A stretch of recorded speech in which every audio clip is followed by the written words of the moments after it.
Welcome back, and as before, you also have a rich playground for future reference. Check it out, but we'll go through all the code right here.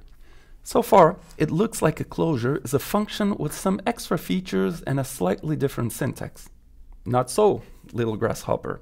Functions and closures are exactly the same thing. They just have a different syntax. Therefore, all the extras that closures pack are also available to functions. Closures and functions are just like our alter egos for the same thing, like Peter Parker and Spider-Man. So the function and closure that I'm going to show you right now are exactly equivalent. They don't just do the same thing. Check them out. They are the same thing.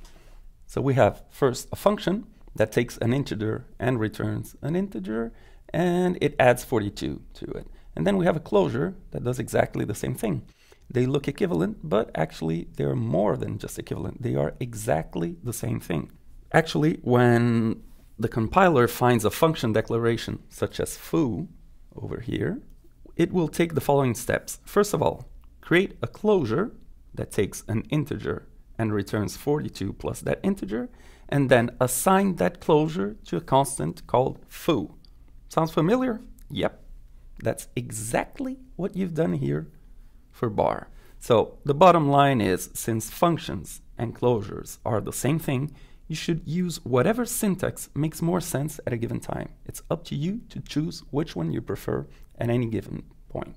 So if closures and functions are exactly the same thing, we should be able to add functions to a collection, such as an array, as we did with the closures in the previous playground. Certainly. So let's give it a try.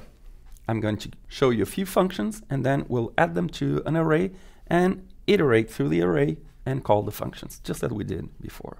So here we have three functions that take an integer and return an integer, just like those that we've seen before.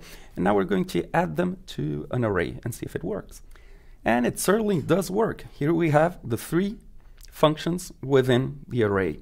So could we add the bar closure over here to this array? Think about it. Yes, they have the same type, and it doesn't matter if they were defined using the closure syntax or the function one.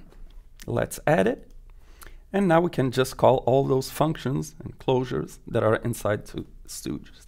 So for, and again, it works exactly as expected, and we can display it also as a line graph.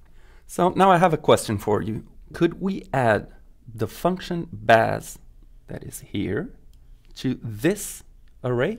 Think about it. Or try it if you must, but you shouldn't need it by now.